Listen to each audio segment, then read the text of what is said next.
The following story has been brought to you by StoriesToInspire.org. This story I'm going to tell you, I get emotional every time I think about it. It's like my third time saying over the story.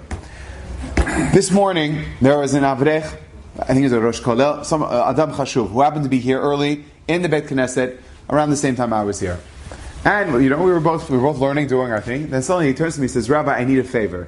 He asked me for a favor. I said, no problem. I took care of the favor for him. He thought that I went inconvenient. I didn't inconvenience myself. I said, not for a fellow Jew. You do something. You don't ask any questions. And I helped him.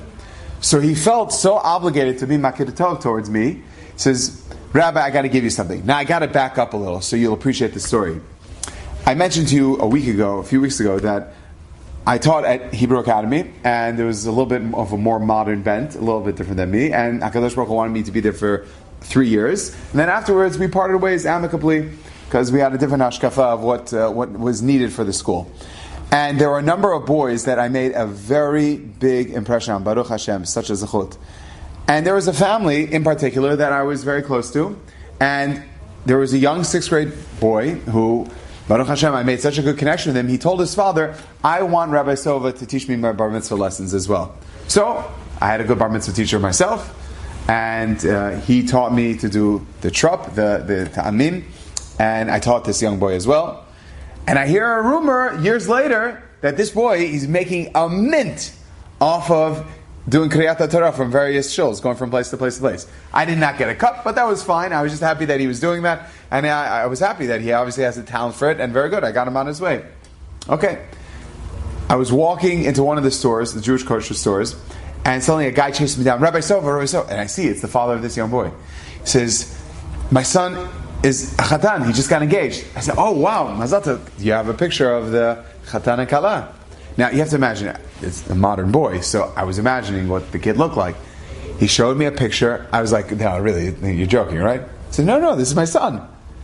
The kid has a beard, peot, kippah, like my size, black hat, and he has a picture with his kala right behind him, pictures of Rav Shach, the Stipler, Yavadol Chaim Tov, and Rav Chaim Kanievsky, loads of Sfarim in the background. I'm like, what's going on over here? He says, my son, this the one that you taught for Bar Mitzvah, he wants the real deal. He was very inspired by you. And he says, if this is what a yeshiva person represents, that's who I want to be too. He's learning in Yeshivat Mir 16 to 18 hours a day. This guy is plugging away, and it's all in your zechut, Rabbi. And he's engaged now to a Rosh Kolel's daughter. It's because of you, Rabbi.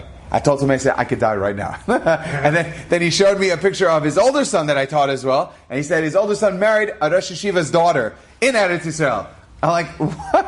Oh my gosh, what a humbling thing. He says, Rabbi, it would be our honor to fly you into Eretz Yisrael. We want you to come.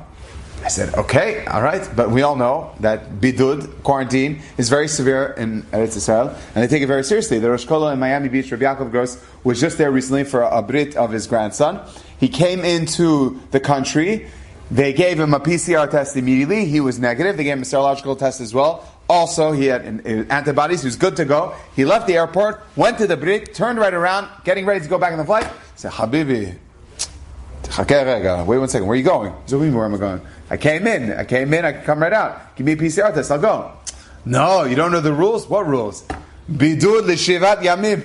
Like a mitzvah. You have to sit badad yeshiv. You have to sit in bidud. What are you talking about? I'm negative. Test me. You'll see I'm negative. Let me get on the plane. No. You have to be in bidud. You have to be in quarantine. Another 7 days. He sat there for 7 days. So I told my wife, I was like, there's some wonderful organizations. Chaim V'Chesed, Amudim, unbelievable people. You should donate to them because they're so selfless, and they help all people from all types of walks of life.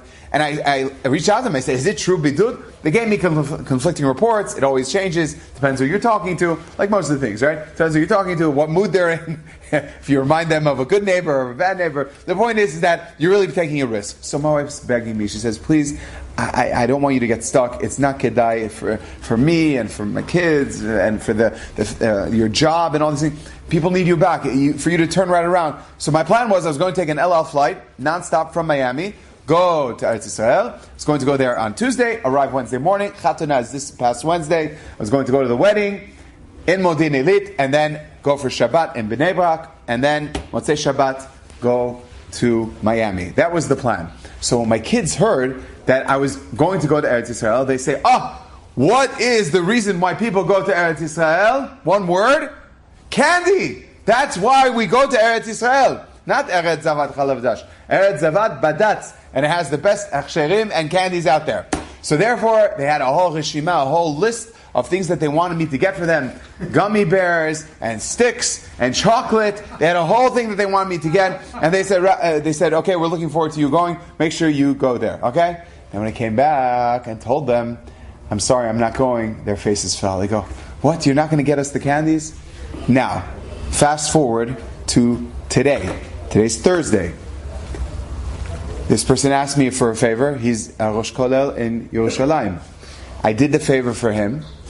And on my way walking in, he says, Rabbi, I have to give you something for Hakarat Hatov. Please, allow me. This is not for you, he says. This is for your kinderlach. This is for your children. Here. He gives me a bag. Eretz Yisrael candies. My kids couldn't believe it. That is Hashem giving a kiss and saying to you, don't worry, we got you. We got you. Enjoyed this story? Come again. Bring a friend. StoriesToInspire.org